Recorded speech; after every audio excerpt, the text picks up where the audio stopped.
बहुत ज़्यादा एक ड्राइव थी कि कुछ और करना है।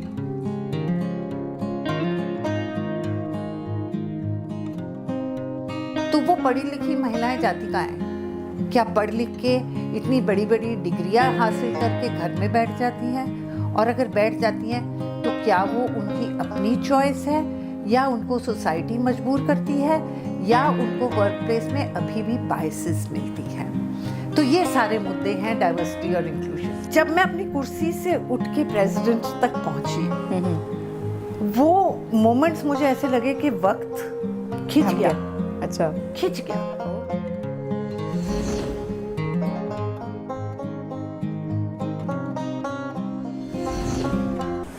नमस्कार, स्वागत है आप सभी का पद्मश्री की इस विशेष श्रृंखला में, जहां हम लगातार कई महीनों से दिन प्रतिदिन नए नए लोगों से आपकी मुलाकात करवा रहे हैं। आज की विशेष श्रृंखला में हमसे जुड़ रही हैं डॉक्टर नीरू कुमार, एक विशेष क्षेत्र में दिया जाने वाला अवार्ड जिसकी चर्चा हम बाद में करेंगे। एक ऐसी कद्दावर महिला, एक ऐसी विशेष महिला जिन्होंने अपने जीवन में बहुत बड़ी उपलब्धियां हासिल की हैं। आज हम उन उपलब्धियों की चर्चा करेंगे और उनसे रूबरू होने की कोशिश करेंगे। आज की इस विशेष श्रृंखला में हमने अलग अलग मिट्टी से अलग अलग लोगों को आप तक पहुँचाया है। तो वो कहते हैं ना कि ये कुछ शब्द हैं जो मैडम के लिए डेडिकेटेड हैं कि ज़माने से हम नहीं, ज़माना हमसे है, हमसे वो मिटा सके नहीं, ये किसी में हस्ती नहीं। तो हम बातचीत करते हैं कि जब पद्मश्री की हम बात करते हैं, पद्मश्री ने लगातार ऐसे लोगों को चयनित किया है जिन्होंने अपने क्षेत्र में कुछ खास और विशेष उपलब्धियां हासिल की है। खासतौर से the people who are recognises, the people from diverse field with the disabilities. और इस बार हमने ऐसे ऐसे लोगों को चुनकर खास मोतियों में पिरोकर आपके सामने प्रस्तुत किया जिन्होंने अपने जीवन में बहुत ही अहम और बहुत ही विशेष उपलब्धियां हासिल की है। थोड़ा सा परिचय कराऊंगी डॉक्टर नीरू कुमार से। डॉक्टर नीरू कुमार एक साइकोलॉजिस्ट हैं, एक मेडिकल प्रैक्टिशनर हैं और ये विशेष तौर से काउंसलिंग भी करती हैं। और हम खास काउंसलिंग की चर्चा करेंगे। ये डाइवर्सिटी एंड इंक्लूजन काउंसलिंग क्या है, जेंडर डाइवर्स इंक्लूजन क्या है। इस विशेष मुलाकातों में हम बहुत सारी चीज़ों पे, छोटी छोटी बातों की बहुत बड़ी चर्चा करेंगे।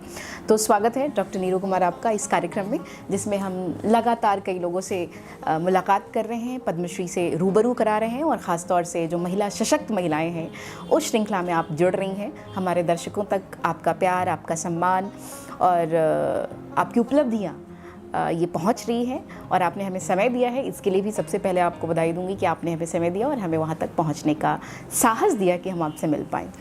तो एक बार पुनः स्वागत है। और सबसे पहले तो ये कि हम बात करते हैं NLP, कुछ खास तरह का प्रोग्राम, राइट? इंक्लूजन, डाइवर्सिटी, ये कॉन्सेप्ट बहुत नया है लोगों के लिए। तो क्या है, थोड़ा सा मैं शुरुआत ये करना चाहूँगी कि चूँकि हमारे देश में इस तरह के कॉन्सेप्ट, आप अवेयरनेस प्रोग्राम से जुड़ी हुई हैं, जागरूकता फैला रही हैं लोगों में। किस तरह का अवेयरनेस प्रोग्राम है और क्या है, थोड़ा सा प्रकाश डालें। सो डाइवर्सिटी और इंक्लूजन और NLP थोड़ा सा अलग हैं एक दूसरे से, तो मैं इनको अलग अलग समझाती हूँ। डाइवर्सिटी एंड इंक्लूजन हमारे देश के लिए कोई नई चीज़ नहीं है। Our country is very diverse, ये तो हमें शुरू से ही पता है। जितने हमारे स्टेट्स हैं, जितनी हमारी लैंग्वेजेस हैं, जितने हमारे फूड्स हैं, ये हम जानते थे बचपन से। जो चीज़ हम नहीं जानते थे कि और भी कई किस्म की डाइवर्सिटी होती है। फिर हमें समझ आने लगा जेंडर भी एक डाइवर्सिटी है, मेल फीमेल अलग है। फिर हमें समझ आने लगा फिज़िकल एबिलिटी भी इसी में ही आता है। रेस, एथनिसिटी, कास्ट, सब कुछ डाइवर्सिटी में आता है। यहाँ तक ये भी आता है कि हम किस सोशो इकोनॉमिक स्टेटस से आते हैं, किस यूनिवर्सिटी से पढ़े हुए हैं, हमारा लर्निंग स्टाइल क्या है, हमारी नेचर क्या है। कुछ लोग इंट्रोवर्ट होते हैं, कुछ लोग एक्सट्रोवर्ट होते हैं। एज की भी एक डाइवर्सिटी होती है। सो ये बहुत किस्म की डाइवर्सिटी है। अब ये सब लोग मिलजुल कर आज के टाइम पे काम कर रहे हैं, क्योंकि जो जोग्राफिकल बाउंड्रीज़ हैं वो तो पिघलती जा रही हैं, है ना। इंडिया के अंदर भी और इंडिया के बाहर भी अब बहुत सारा ये कल्चर आ गया है कि सब लोग एक दूसरे के साथ मिक्स होके काम कर रहे हैं। क्या उसमें वो इंक्लूजन है, कोलैबोरेशन है कि सबको उतनी वैल्यू और रिस्पेक्ट दी जाए? क्या वो कोलैबोरेशन है कि कोई भी डिस्क्रिमिनेट नहीं हो रहा, सबकी आवाज़ उतनी ही सुनी जा रही है? शायद नहीं। उसके लिए अभी हमें बहुत काम करना है। तो हम जो सबसे बेसिक जेंडर पे शुरू होते हैं कि वुमन के राइट्स जो हैं या वुमन की रिस्पेक्ट जो है अपनी ही कंट्री में अगर लें तो उसमें बैकलॉग भी बहुत ज़्यादा है और आगे भी बहुत काम करना है। मैंने जब ये काम 15 साल पहले शुरू किया तो सिचुएशन आज से भी गंभीर थी। गंभीर तो आज भी है, पर वो आज से भी गंभीर थी, क्योंकि जब वुमन वर्क प्लेस में आनी शुरू हुई तो उनको इतना वेलकम नहीं मिला। बहुत से मुद्दे उठते थे, घर का ध्यान कौन रखेगा, बच्चों का ध्यान कौन रखेगा, ईगो इश्यूज़ भी होते थे, पावर इश्यूज़ भी होते थे। ये माना जाता था कि वुमन शायद इतनी डेडिकेशन से, इतनी सिंसियरिटी से काम नहीं कर सकती जैसे पुरुष कर सकते हैं। तो उनकी वो जगह बनाने के लिए बहुत काम करना पड़ा हमें। आज हम थोड़े से बेटर हैं, पर थोड़े ही बेटर हैं। आज भी अगर हम देखते हैं कि जो रिप्रेजेंटेशन है वुमन की, मैंने कॉर्पोरेट में बहुत काम किया, जो रिप्रेजेंटेशन है वुमन की कॉर्पोरेट सेक्टर में वो क्यों पुरुषों से इतनी कम है? क्योंकि जब हम यूनिवर्सिटी इनरोलमेंट देखते हैं या एजुकेशनल स्टेटस देखते हैं उसमें तो ऑलमोस्ट इक्वल नंबर है। तो वो पढ़ी लिखी महिलाएं जाती कहाँ हैं? क्या पढ़ लिख के इतनी बड़ी बड़ी डिग्रियां हासिल करके घर में बैठ जाती हैं? और अगर बैठ जाती हैं तो क्या वो उनकी अपनी चॉइस है या उनको सोसाइटी मजबूर करती है या उनको वर्क प्लेस में अभी भी बायसेस मिलती हैं? तो ये सारे मुद्दे हैं डाइवर्सिटी और इंक्लूजन के। That's great. चूँकि हम एक ऐसे समाज में हैं, भारत का समाज अभी भी बहुत सारे मुद्दों को लेकर, हम जेंडर की बात करते हैं, हम सोसाइटी में अवेयरनेस की बात करते हैं। आपने विशेष तौर से महिलाओं की बात कही कि महिलाओं में अभी भी वो समानता का भाव नहीं आया है हमारे देश में कि महिलाओं को इक्वल पोजीशन मिले और इक्वालिटी मिले। कैसे ये प्रेरणा आई? कैसे आपने सोचा कि मुझे इस क्षेत्र में काम करना है? चूँकि पद्मश्री आपको मिला है, समाज सेवा के क्षेत्र में मिला है, आपने सोशल वर्क किया है, वो मोटिवेशन लेवल कहाँ से आया? ये ज़रा इस पे प्रकाश डालें। तो मैं वैसे तो एक मेडिकल डॉक्टर हूँ और मैंने 25 साल क्लिनिकल प्रैक्टिस की, CGHS में थी मैं, और पर अंदर से एक इच्छा थी, एक बहुत ज़्यादा एक ड्राइव थी कि कुछ और करना है। इसके कारण दो हैं। मुझे खुद को एक डिसेबिलिटी है। जब मैं 3 साल की एज की थी तो मुझे पोलियो हो गया था। एक लड़की विद डिसेबिलिटी के साथ क्या क्या चैलेंजेस हुए वो मैंने फ़र्स्ट हैंड एक्सपीरियंस किए। बहुत ज़्यादा थे। एक कमेंट जो बचपन से आता था कि लड़की है, ऊपर से डिसेबिलिटी है, शादी कैसे होगी? ये बड़ा कॉमन प्रश्न है। ये बड़ा कॉमन प्रश्न है। उसके ऊपर से यार बहुत सुंदर है मगर ये क्या हो गया? सो ये सारी चीज़ें जो थी वो अंदर कहीं ना कहीं बैठ जाती हैं। मेरे फादर मेरी एक बहुत बड़ी इंस्पिरेशन थे, जिन्होंने मुझे आगे बढ़ने की बहुत हिम्मत दी। तो वो कहते थे कि तुम एक हॉस्पिटल खोलना, क्योंकि तुमने ये चीज़ें इतनी बारीकी से खुद एक्सपीरियंस किए हैं। क्योंकि मैं जब 10th 12th में थी, जब बाकी लोग बहुत पढ़ाइयाँ कर रहे थे, मेरी तो एक के बाद एक सर्जरी हो रही थी। मैं सफदरजंग हॉस्पिटल में होती थी। बहुत डिफ़िकल्ट सर्कमस्टांसेस होते थे, क्योंकि अच्छे डॉक्टर्स उन दिनों सिर्फ गवर्नमेंट हॉस्पिटल में होते थे।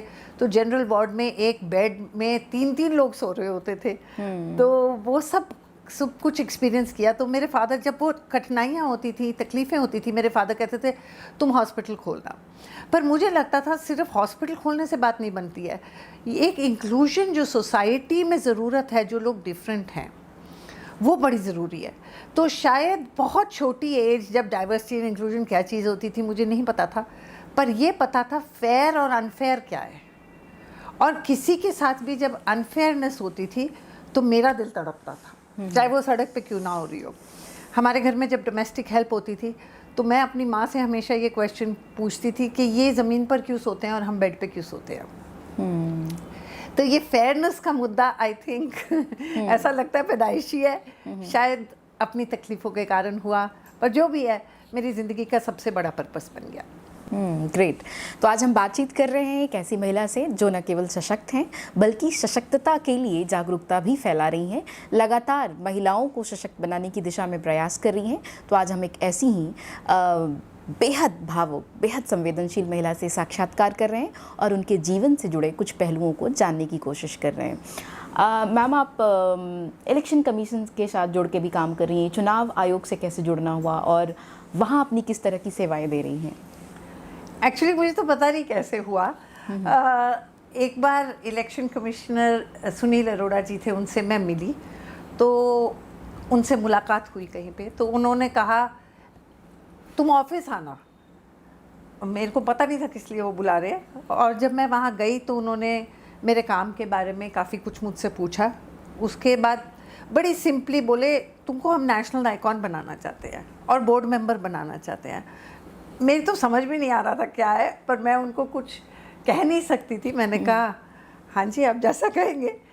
बट उससे आई थिंक बहुत कुछ अवेयरनेस मेरी अपनी और बहुत बड़ी कि इस नेशनल लेवल पे, तब तक मैं कॉर्पोरेट लेवल पे काम करती थी, नेशनल लेवल पे इस काम के को मेरे को एक ज़रिया मिल गया कि जो मैं एक मच बिगर फील्ड में इस एस्पेक्ट को ला पाऊँ।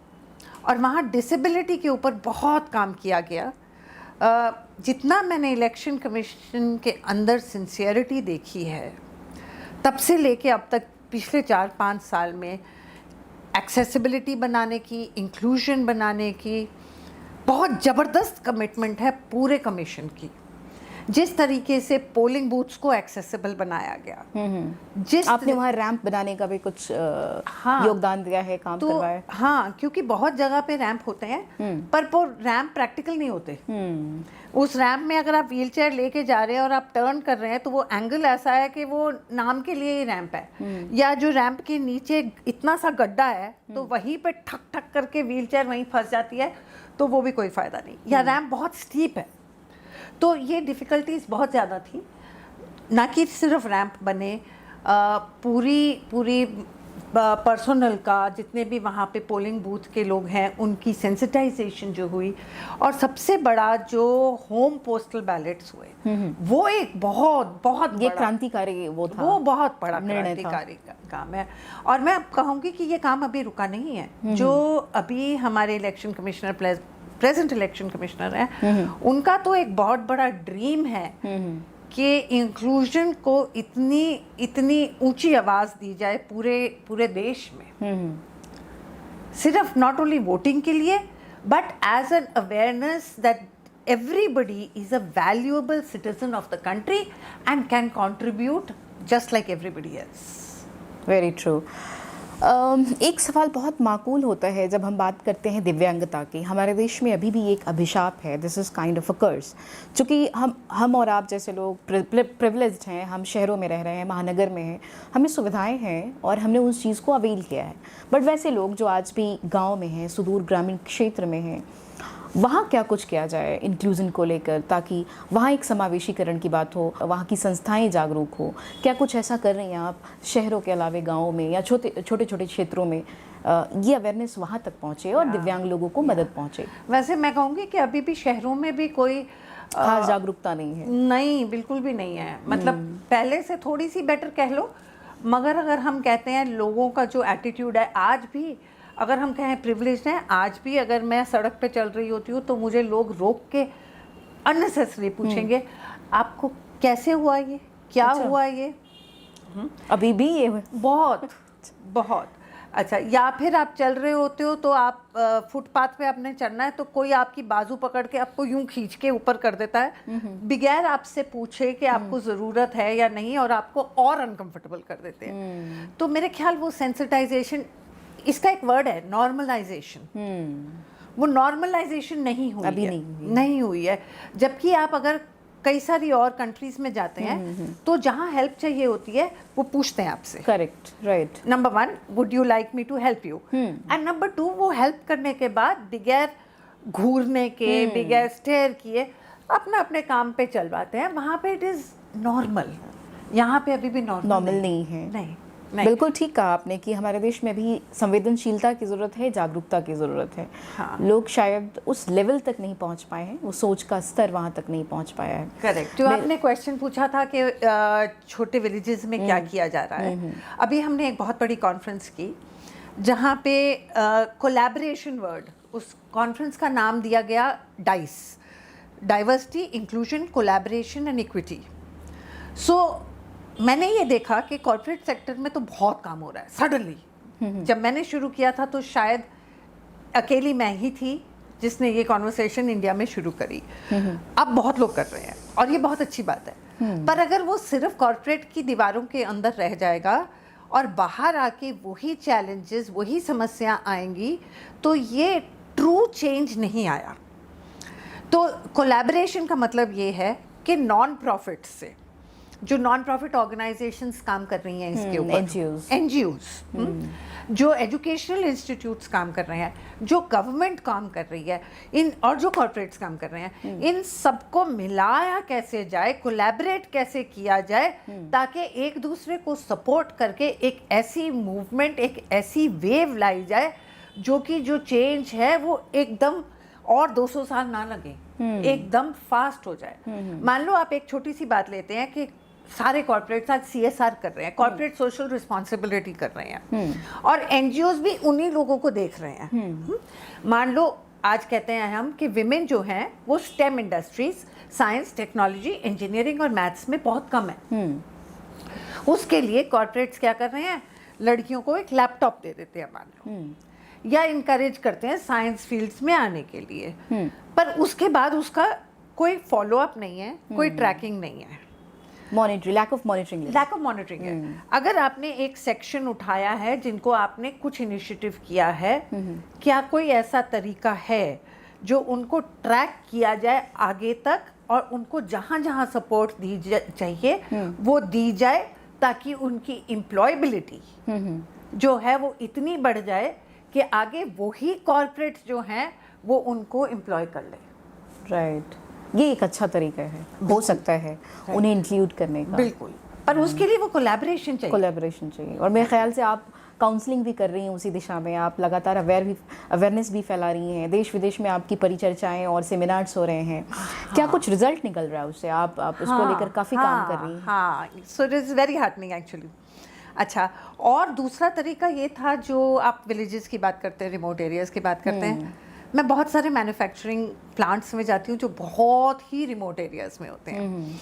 जब शुरू में मुझे ऑर्गेनाइजेशंस ने बोला कि आप प्लांट्स में जाइए, मैंने कहा ये मेरे बस की बात नहीं है, क्योंकि इतनी लंबी जर्नी, कई जगह पे लाइटें भी नहीं होती, और टॉयलेट्स और बाथरूम्स का तो अब पूछो ही नहीं, है ना। मतलब रास्ते में मेल टॉयलेट्स में मैं गई हुई हूँ, क्योंकि होते नहीं है, और प्लांट्स के अंदर भी नहीं होते वुमन टॉयलेट्स, है ना। और जब मैं वहाँ जाना शुरू किया मैंने, और इस बारे में बात करनी शुरू की, जब मैंने देखा कि लोग एक्चुअली बहुत गुड हार्टेड है और अंदर से बहुत सिंप्लिसिटी है, और जब उनको एक तरीके से, ढंग से एक्सप्लेन किया जाता है, then they are all ready. और एक नेशनलिज्म की जो वेव है ना, वो बहुत ज़्यादा है। सो जब हम ये उनको बात करते हैं कि आप अपनी कंट्री की डेवलपमेंट देखिए, और ये कंट्री की जब तक महिलाओं का योगदान नहीं होगा, वो कंट्री की डेवलपमेंट उस लेवल तक नहीं आएगी।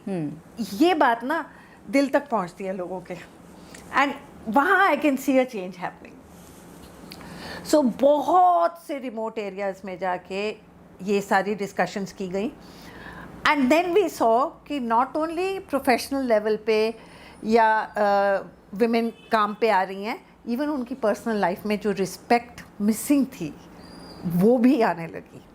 लोग आंखों में आंसू भर के मुझसे कहते थे कि आपने हमारा नज़रिया पूरी तरह से बदल दिया, आज तक हमने इन मुद्दों के बारे में सोचा ही नहीं था। उसके बाद मुझे रिमोटेस्ट प्लांट में जाने की कोई हेसिटेशन नहीं थी। आज भी ऐसी कई सारी ऑर्गेनाइजेशंस हैं जिसके डिफ़िकल्ट से डिफ़िकल्ट प्लांट्स में मैं जाती हूँ। आसान नहीं है मेरे लिए, क्योंकि मैं अपने पैर में एक बहुत बड़ी ब्रेस पहनती हूँ। कई बारी जब पूरा दिन, बिल्कुल यहाँ तक है मेरी ब्रेस, कई बारी वेरी डिफिकल्ट ना, इट इज़ चैलेंजिंग, क्योंकि पूरा दिन जब आप वहाँ पे खड़े होके, या बहुत सी मुश्किल, वहाँ लिफ्टें विफ्टें नहीं होती, आप जाते हैं, जब तक आप घर आते हैं कई बारी पैर छिले होते हैं। Oh my God, it's quite challenging. It is. तो पर उसका पर्पस इतना ज़्यादा है ना, अंदर से एक फर्वर इतना ज़्यादा है कि अगली सुबह आप कहते हैं सब ठीक है फिर चलो। So that is great. और जो आपने ये पूछा कि चेंज आया क्या, अभी हाल ही में आपको मैं बताती हूँ। एक ऑर्गेनाइजेशन, अगर मैं नाम भी ले लूँ उसका, जुबिलेंट का एक ऑर्गेनाइजेशन है जी। जहाँ के टॉप लीडर्स को हमने पूरी जर्नी की 3-4 महीने की। जुबिलेंट इंग्रेविया 3-4 महीने की हमने जर्नी की और उनके लीडर्स के साथ हमने असेसमेंट्स भी की। मैंने एक 1-to-1 कॉन्वर्सेशन की। ओके। और उस कॉन्वर्सेशन के बाद एकदम उनका एटीट्यूड जो हुआ कि हमने अपने प्लांट्स में महिलाओं को हायर करना है। आप मानोगे नहीं कि विद इन इतना फास्ट चेंज मैंने कहीं नहीं देखा। चेंजेस और जगह पे भी आए हैं, बट 3 महीने के अंदर अंदर उनकी प्लांट्स की रिप्रेजेंटेशन वो वुमन की थी, वो इतनी फिनोमिनली बढ़ गई।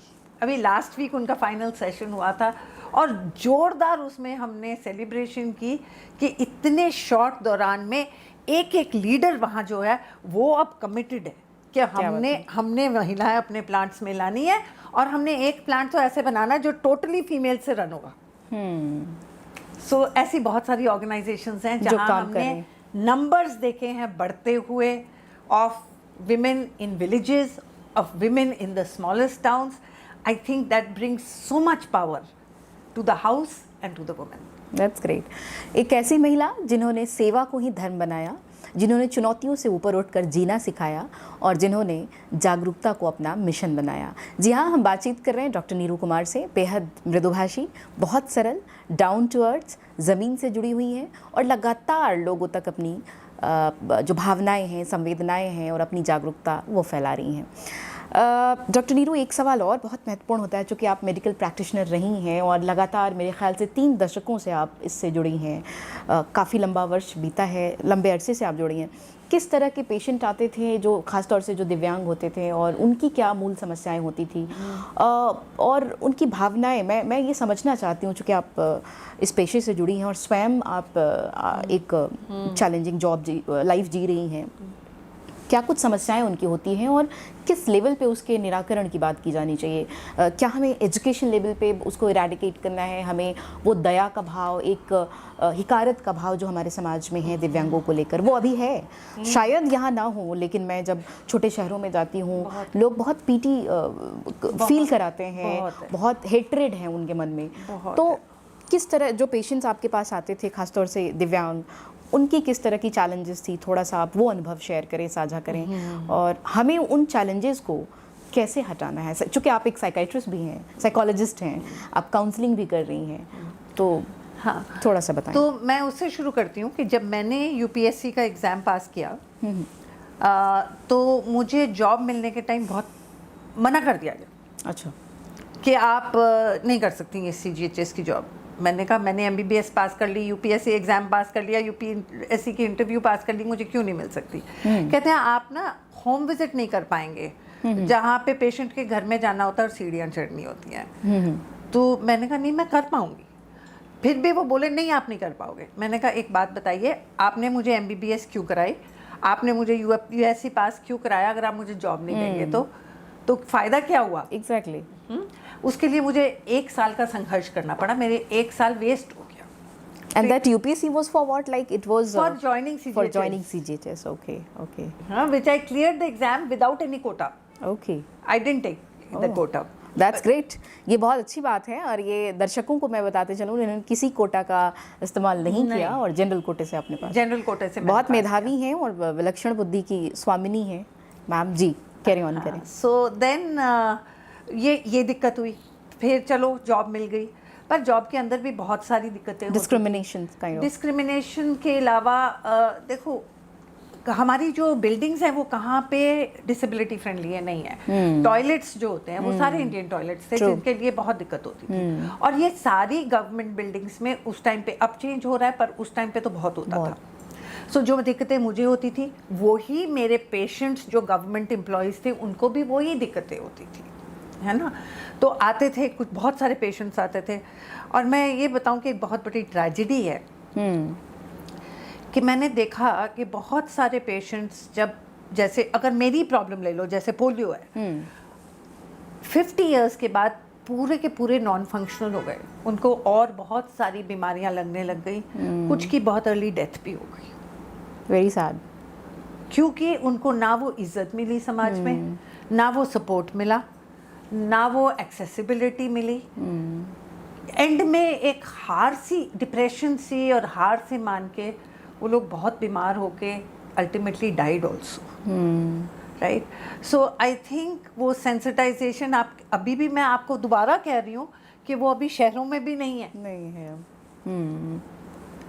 शायद कुछ ये भी बात थी कि एक्सेसिबिलिटी नहीं थी, इसकी वजह से लोग ज़्यादा जो डिसेबिलिटी के हैं वो पढ़ लिख भी नहीं पाए हैं, अपॉर्चुनिटीज भी नहीं मिली, अर्निंग मेंबर्स भी नहीं है। इतनी लार्ज संख्या है people with disabilities in India, पर आज भी they are not getting the jobs and the earning. Very true. आगे जाके मेरा इस क्षेत्र में, अभी तक मैंने जेंडर में बहुत काम किया, मेरा डिसेबिलिटी में अब my mission and vision is to work really sincerely in the field of disability. It's great. मुझे लगता है ये इस दिशा में एक महती योजना होगी, बिग अचीवमेंट होगी अगर आप इसमें कुछ कर पाएँ तो, क्योंकि हमारे देश में, आपने ठीक कहा कि हमारे देश में बहुत से ऐसे लोग हैं जिनको वो अवसर ही मुहैया नहीं हो रहे हैं, वो पहुंच नहीं पा रहे हैं। हम शहरों में बैठ के बातें करते हैं, हम कॉर्पोरेट सेक्टर की बात करते हैं, एनजीओज़ की बात करते हैं, बट छोटे शहरों का, गाँव का बहुत बुरा हाल है। वहाँ पे तो लोग अभी भी इनफैक्ट उनको मालूम ही नहीं है कि अपॉर्चुनिटीज़ कहाँ हैं, और वो उनकी लाइफ ऐसे ही ख़त्म हो रही है घर के अंदर ही। तो ये एक मुझे लगता है एक बहुत बड़ा मसला है जिस पे हम सबको मिलके काम करना है। थोड़ा इन सारे सवालों से इतर मैं आपके बचपन की तरफ ले चलती हूँ, and that is very important part. ये हमारे इंटरव्यू का सबसे इम्पॉर्टेंट पार्ट है। जब आप, मेरे ख्याल से आप दिल्ली बॉर्न हैं, और जब आप यहाँ पैदा हुई, फैमिली में कैसा सपोर्ट रहा और सोशल सपोर्ट कैसा रहा, बचपन कैसे बीता, थोड़ा सा वो बताएं। और आपकी अपनी फीलिंग कैसी थी when you born with disability, and कैसा रहा वो सफ़र बचपन का? तो मुझे उसके पहले का टाइम तो याद नहीं है, 3 साल की एज थी, उसके पहले का टाइम तो मुझे याद नहीं है। अर्ली बचपन तो हॉस्पिटल की लाइनों में बीता, तो फॉर ट्रीटमेंट एंड एवरीथिंग, कभी हॉस्पिटल की लाइनों में, कभी गुरु बाबे के पेरेंट्स यही सोचते थे कि चलो इस बाबा जी के पास ले जाओ, इस गुरु जी के पास ले जाओ, कुछ हो जाएगा। सो यही निकला। और ऑनेस्टली स्कूल तो ट्रॉमेटिक था, बहुत ट्रॉमेटिक था। किसी को वो अवेयरनेस नहीं थी, और ना ही बच्चों का कसूर नहीं होता, पर बच्चों को अगर सेंसिटाइजेशन नहीं दी जाती, बच्चों को अगर अवेयरनेस नहीं दी जाती, तो वो अपने आप से आइसोलेशन हो जाती है और डिस्क्रिमिनेशन हो जाती है। तो वो बहुत पेनफुल था। हमेशा फिट इन करने की कोशिश करते हैं, हमेशा सबकी तरह बनने की कोशिश करते हैं। गिल्ट होता है कि शायद मेरी ही गलती है, एक फीलिंग ऑफ शेम भी होती है। सो ये सब कुछ रहा। मेरे पेरेंट्स दोनों वर्किंग थे, उसके फ़ायदे और डिसएडवांटेजेस दोनों रहे। फ़ायदे ये रहे कि इंस्पिरेशन बहुत थी, उनकी अवेयरनेस थी, और डिसएडवांटेज ये था कि वो भी एक अपने आप में स्ट्रगल थी कि दोनों मदर और फादर बिजी हैं, है ना, तो वो भी एक स्ट्रगल थी। और बचपन से ही मेरे को एक चीज़ कही जाती थी कि शायद तुम्हारी शादी नहीं होगी। सो वो भी एक अंदर ट्रॉमा सा था। So there were lot of such things. You born in Delhi, right? I am born in Delhi. And आपका बचपन कहाँ बीता? मेरा बचपन गोल मार्केट में। Gole Market, okay. So your father is in government setup? No, he was in business. And mother is home? Mother was also with him, दोनों business में थे। ओके, हाँ। सो बचपन बहुत संघर्ष भरा नहीं रहा, ऐसा कह सकते हैं, चूँकि आर्थिक स्थिति ठीक थी घर की, parents were very supportive, economic problems family में नहीं थी, तो ये मान के चलें कि बहुत आर्थिक संघर्ष नहीं झेलना पड़ा। आर्थिक संघर्ष मुझे नहीं झेलना पड़ा। वो तमाम सुविधाएं जो आपको चाहिए थी as a child, as a disabled person, आपको सब मिला। और जितनी अवेलेबल थी कंट्री में उतनी मिली। पर ये मैं नहीं कहूँगी कि बचपन संघर्ष भरा नहीं था। संघर्ष तो बहुत थे। ट्रीटमेंट्स भी देखो कहाँ थे अच्छी तरीके से। अभी तक मुझे याद है, एक मेरी सर्जरी हुई जिसमें प्लास्टर बहुत ज़्यादा टाइट बांधा गया, तो पैर ऐसे ब्लू हो गए थे और इतना पेन था। पर उस टाइम हॉस्पिटल में कोई डॉक्टर सुनने को राजी नहीं था। My God. My mother use to go again and call the doctor कि आ जाओ, ऐसा लग रहा है कि बिल्कुल ब्लू शुरू हो चुका है, पैर खराब हो जाएगा, बिल्कुल काटना पड़ जाएगा, पर कोई आता ही नहीं था, सुनता ही नहीं था। Very traumatic. जब तीसरे दिन डॉक्टर आया, उन्होंने कहा अरे ये तो अगर हम 1 घंटे में और नहीं काटते, प्लास्टर को नहीं काटते तो पैर बिल्कुल काटना पड़ जाता। My god. तो they immediately cut the plaster at that time. पर वो those were very difficult. So संघर्ष तो बहुत रहा। एग्जैक्टली। एक सामान्य जीवन की तुलना में ये जीवन बहुत ज़्यादा संघर्ष में रहा। हॉस्पिटल्स एंड एक बचपन, जब आप छोटी थी, स्कूल जाना, स्कूल आपने स्कूलिंग कहाँ से की? Convent of Jesus and Mary. Okay. School में कैसा बच्चों का व्यवहार रहा, टीचर्स का आपके प्रति नजरिया? यू ऑलवेज फील कि मैं भी स्पोर्ट्स में एक्टिव हो पाती। एग्जैक्टली। स्कूल के संघर्ष में बहुत सारे छोटे छोटे संघर्ष थे। मैं बता रही थी कि मैं गिर जाती थी, बहुत गिरती थी। तो और शायद इसलिए भी गिरती थी कि सबके साथ जिस तरीके से वो चल रहे हैं मैं चलना चाहती थी, है ना। तो उस so you never use wheelchair and all in school? In school, I did not. Now I use a mobility scooter. Okay. But in school I did not. I always wore a caliper, जो बड़ा सा caliper था। तो मगर वो struggles जो थी उसमें किसी ने मुझे लगता है ऐसे कि अगर किसी ने काउंसलिंग की होती, किसी ने बात की होती मुझसे भी और बाकी स्टूडेंट्स से भी, बिल्कुल, या कुछ ऐसे जरिए ढूंढे होते कि आपकी इंक्लूजन चाहे डिफरेंट काइंड ऑफ स्पोर्ट्स में, डिफरेंट काइंड ऑफ डांस में, या उस दौरान जब बाकी सब बच्चे चले गए तो आप अकेले बैठे हैं और कुछ भी नहीं कर रहे, तो वो अगर होता उस टाइम पे तो things would have been different. Absolutely. ये चेतना से भरी बातें हैं, स्फूर्तिदायक बातें हैं, और हम बातचीत कर रहे हैं डॉक्टर नीरू से, जो बहुत इंस्पायरिंग हैं, बहुत अच्छी बातें कर रही हैं। अच्छी इस लिहाज में कि उन्होंने प्रेरणा से जुड़ी अपनी जीवन की कुछ एक घटनाओं की चर्चा की है हमारे साथ, स्कूल के दिनों की, बड़े होने के दिनों की, और फिर जो इनका प्रोफेशनल करियर है उन दिनों की। पद्मश्री अवार्ड मिला है आपको, और ये बहुत ही सम्मानजनक अवार्ड है हमारे देश में। जब हम किसी विशेष क्षेत्र में विशेष उपलब्धि हासिल करते हैं तो सरकार आपको प्रोत्साहित करती है और सम्मान से अलंकृत करती है। पद्मश्री जाहिर है अपने आप में एक बहुत बड़ा सम्मान है। कैसा फील हो रहा है? क्या ये अपेक्षा थी कि पद्मश्री मिलेगा और मेरे इस तमाम कार्य के लिए जो मैंने जीवन भर उपलब्धियां हासिल की है उसके लिए पद्मश्री तक पहुंचना आसान होगा? और अगर मिल भी गया पद्मश्री तो क्या ये जर्नी जारी रहेगी या ब्रेक लगा है कहीं? मुझे कतई भी ये सोच दूर दूर तक नहीं थी, कभी भी नहीं थी। कोई भी किसी भी किस्म के अवार्ड की मुझे एब्सोल्युटली कोई भी मतलब ना इच्छा थी ना अपेक्षा थी, बिल्कुल भी नहीं। तो and how was that feeling when आपको जब ये खबर आई कि आपको वो अवार्ड दिया जा रहा है? हाउ वाज लाइक, कैसे एक्सप्रेस करेंगी उस फील को? कैसा लगा? मैं उससे ज़्यादा अच्छा लगा था, पर मैं उससे ज़्यादा वो फीलिंग को एक्सप्रेस करूँगी जब मैं अवार्ड लेने गई। तो जब मैं अपनी सीट से उठ के, मेरे को उन लोगों ने पूछा आपको व्हीलचेयर चाहिए, मैंने कहा नहीं मैं चल के जाऊंगी। Oh great. हाँ, मगर मेरे साथ 2 स्ट्रॉन्ग गार्ड दे देना, क्योंकि फैमिली मेंबर्स तो अलाउड नहीं है। तो मैंने कहा कहीं गिरने विरने लग गई तो थोड़ा संभाल लेना। That's so courageous। पर मैं चल के जाऊंगी। Okay। So जब मैं अपनी कुर्सी से उठ के प्रेसिडेंट तक पहुंची, वो मोमेंट्स मुझे ऐसे लगे कि वक्त खिंच गया। अच्छा, खिंच गया कि मतलब ऐसे लगता है कि पूरी लाइफ टाइम मेरे आंखों के सामने आ गई। ऐसा नहीं लगा कि वो सिर्फ 2 मिनट थे, और ऐसा लगा कि I now know why I was born, wow, what was the purpose of my life. जितनी भी स्ट्रगल्स रहीं, परेशानियां रहीं, वो क्यों रहीं, अब मुझे समझ आता है। और इससे मेरी जिम्मेदारी और बढ़ती है, कम नहीं होती है। ग्रेट। सम्मान आपको आगे बढ़ने की प्रेरणा देते हैं, इससे आपका दायित्व बोझ जो है और ज़्यादा गहरा जाता है। एक रिस्पॉन्सिबिलिटी, सेंस ऑफ रिस्पॉन्सिबिलिटी, मतलब शायद मैं वो वर्ड्स में समझा नहीं सकती कि मुझे ऐसा लगा कि कहीं ना कहीं ये एक प्लान था, and I was born for this purpose.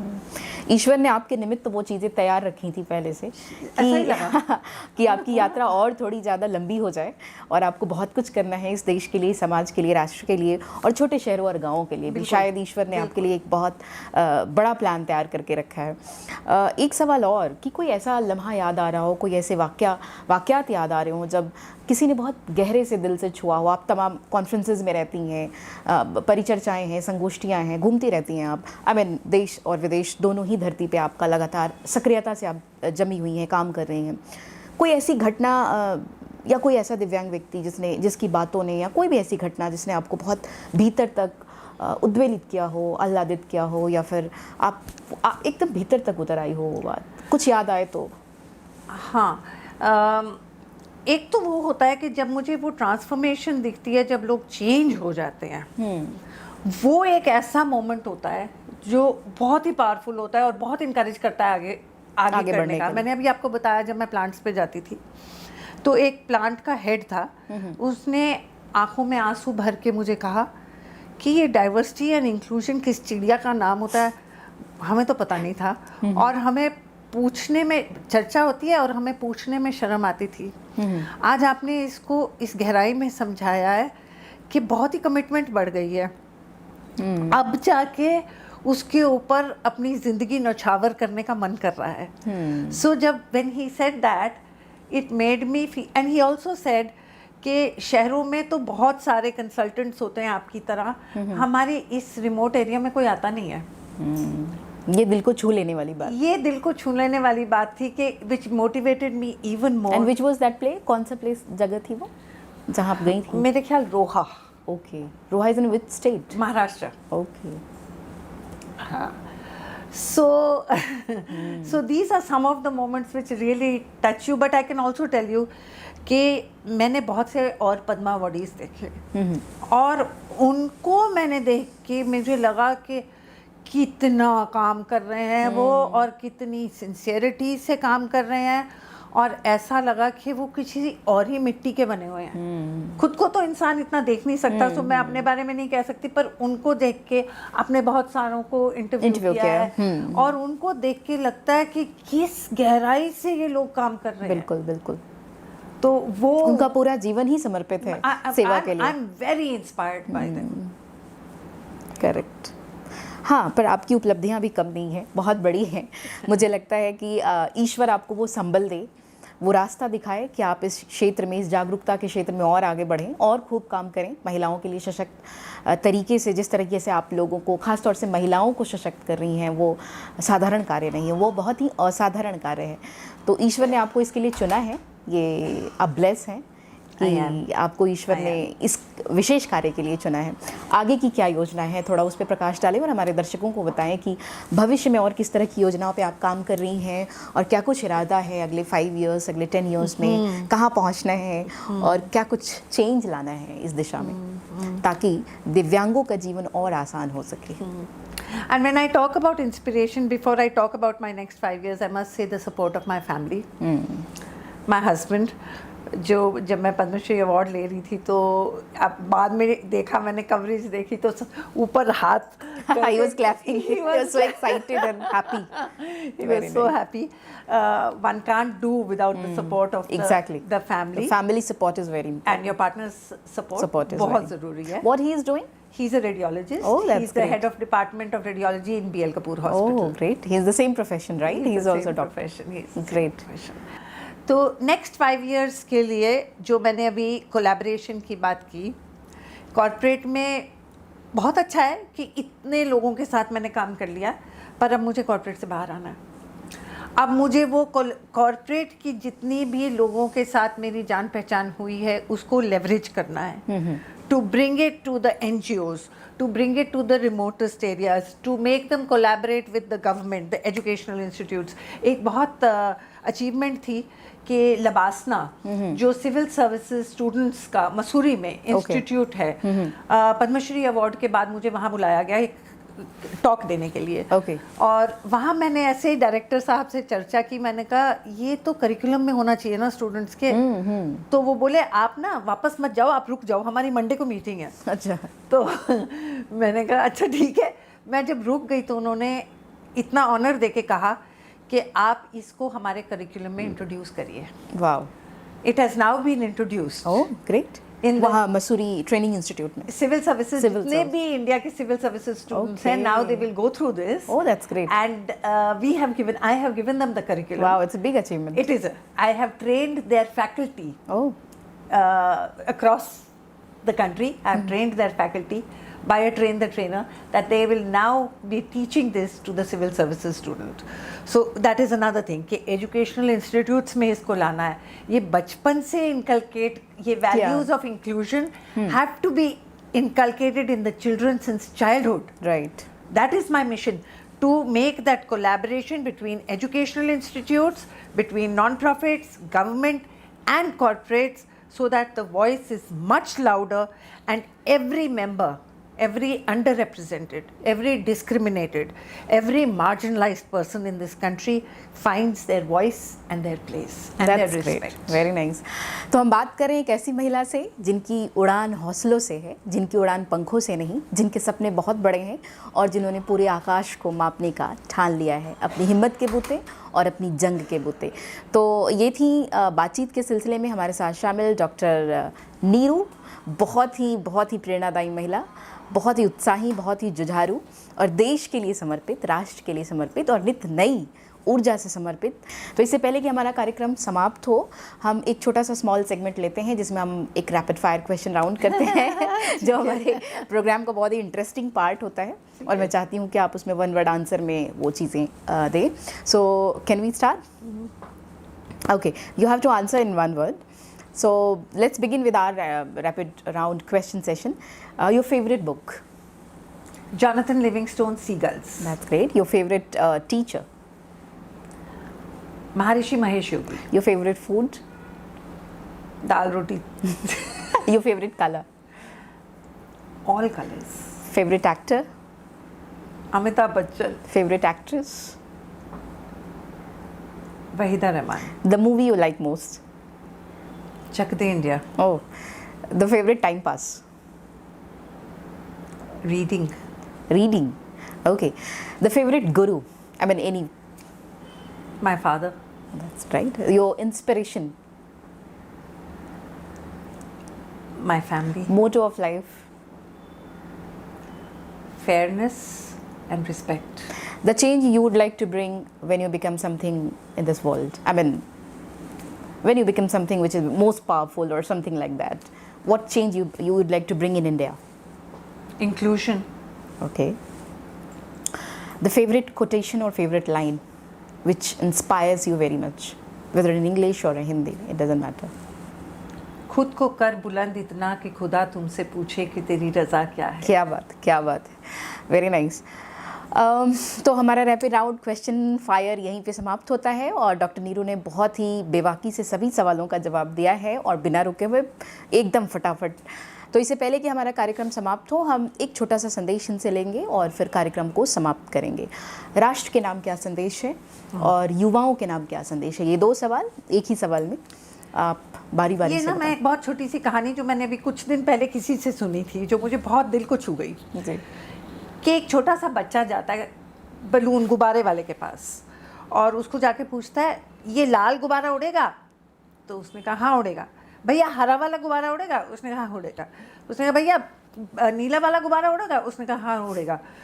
तो बाद में बलून वाला कहता है अरे बुद्धू लड़के, गुब्बारे के रंग से थोड़ी फर्क पड़ता है, वो तो हवा से फर्क पड़ता है. क्या बात है. तो मेरा संदेश ये है कि हम सब मिलके इस देश की वो हवा बनाएं जो हर किस्म के बैलून को सपोर्ट करे और उड़ने का मौका दे. एक ऐसी इंक्लूजन की एयर, एक ऐसी रिस्पेक्ट की एयर, एक ऐसी अपॉर्चुनिटी की एयर बनाएं जहां तरह तरह के बलून्स, हर किस्म के बलून, हर किस्म के इंसान उस हाइट तक पहुंच सके. क्या बात है. युवाओं के लिए क्या संदेश है? आज की यूथ्स, युवा पीढ़ी. आज की युवा पीढ़ी वैसे बहुत जागरूक है. पिछली जनरेशन से इंक्लूजन के लिए वो लोग बहुत जागरूक हैं. मगर मेरा संदेश उनसे ये है कि कई बारी वो लोग क्योंकि इंफॉर्मेशन और टेक्नोलॉजी की दुनिया में रहते हैं और उसी रियलिटी को एक्चुअल रियलिटी समझने लग जाते हैं. जो विजडम उनके बड़ों की है, एल्डर्स की है, वो भी बहुत पावरफुल है. वो एक्सपीरियंसेस और विजडम लेके जब वो अपनी जो उनकी इस तरह की पावर है, जो इंटेलेक्ट है, जो इंटेलिजेंस है, जो अपॉर्चुनिटीज़ हैं, जो एजुकेशन है, उसको जब वो उस विजडम से मिलाएंगे तो शायद ज़्यादा गहराई में जा पाएंगे. इस देश के हर कोने में जहाँ से भी जो भी दिव्यांग खासतौर से आपको सुन रहे होंगे या सुनेंगे, उन खासतौर से जो अशक्त महिलाएं हैं उनके लिए विशेष कोई संदेश हो तो दिव्यांग अशक्त महिलाओं के लिए कुछ खास संदेश अगर आप देना चाहें तो। यस, सो मैंने अभी कुछ दिन पहले ही मैं ये बात कर रही थी, मेरे फादर बहुत इंस्पिरेशनल थे, पर उन्होंने मुझे एक चीज़ गलत सिखाई थी। उन्होंने मुझे कहा कि तुम आस्ते चलती हो, इसलिए अगर तुम्हारे पीछे कोई है तो तुम रास्ता दे दो, हट जाओ। वो आदत मेरी आज तक है कि मैं रास्ता दे देती हूँ और हट जाती हूँ, और कई बार बड़ी देर खड़ी रहती हूँ, जब तक सब नहीं चले जाते मैं साइड पे खड़ी रहती हूँ। मेरा उन महिलाओं को, उन दिव्यांग लोगों को ये संदेश है कि आपको किसी के लिए हटने की ज़रूरत नहीं है। कंसिडरेशन अलग बात है, किसी ने प्लेन पकड़ना है, ट्रेन पकड़नी है, उसको बहुत ही जल्दी है, वो बात अलग है, बट आपको रास्ते से हटने की ज़रूरत नहीं है, नंबर 1। नंबर 2, एक इक्विटी शब्द होता है। अभी हमने थोड़ी देर पहले बात की कि मैंने कोटाज नहीं यूज़ किए, आई थिंक करने चाहिए। मैंने ये मिस्टेक की थी क्योंकि आपका अपना बैकलॉग और डिसएडवांटेज इतना रहा है, आपका संघर्ष इतना रहा है जो बाकियों का नहीं रहा। People of privilege did not go through that संघर्ष। इस टाइम अगर सरकार, गवर्नमेंट, ऑर्गेनाइजेशंस वो इक्विटी के कारण आपको वो फैसिलिटीज़ देती हैं तो उसमें ईगो नहीं लानी चाहिए और उनको अवेल करना चाहिए till we come to a place जहाँ सबको इक्वल दर्जा दिया जा रहा है। These are my two messages. इतनी ताकत आपके अंदर इतनी है, इतनी आत्मशक्ति जो आपके भीतर है, कुछ शब्दों में इसे बांधे कि वो ताकत कहाँ से आती है, वो आत्मशक्ति, वो आत्मबल कैसे डॉक्टर नीरू को डॉक्टर नीरू बनाता है। शायद मैं ब्रेन और न्यूरो साइंस को भी काफ़ी अच्छी तरह समझती हूँ। एक चीज़ जो मैंने आपको कहा Maharshi Mahesh Yogi, because he brought the law of attraction, जो आज सीक्रेट बुक चल रही है हर जगह, वो एक्चुअली इंडियन विजडम से आई है कि जो आपकी थॉट्स हैं वो आपकी रियलिटी क्रिएट करती हैं। इस चीज़ को मैं नॉट 100%, 500%, 1000% बिलीव करती हूँ कि जो कुछ भी आप सोचते हैं वो आप क्रिएट कर सकते हैं। उसके कुछ हैं, न्यूएंसेस हैं, but the law of attraction is a complete reality. You are the creator of your destiny, at least the co creator. If you say there is a powerful universe, a powerful god, you are at least the co-creator. When you realize that power inside you, that you through your thoughts you can create your own reality, उसके बाद तो universe आपके अंदर flow करता है। Great. And then when the universe flows, you automatically lift up your vibration and that of many. So the power of thought, right? The power of thought and the law of that, the universe is a live universe which listens to your thoughts and which makes your thoughts into a reality. That's great. So आज हम बातचीत कर रहे थे doctor Neeru से। वो कहते हैं ना कि ज़माने में वो दम नहीं कि हमको वो मिटा सके, ज़माना हमसे है, ज़माने से हम नहीं। तो इन्होंने पावर ऑफ थॉट्स की बात करी। पावर ऑफ थॉट्स एक ऐसी शक्ति, एक ऐसी ताकत जो आपको नक्षत्र का चमकता हुआ सितारा बना सकता है। तो एक ऐसी महिला से हम बातचीत कर रहे थे जिन्होंने खूब सारी इंस्पिरेशनल बातें करी, प्रेरणादायी बातें की और हमें ये बताने की कोशिश की कि हमें हारना नहीं है, हमें जूझना है चुनौतियों से और आगे बढ़ना है।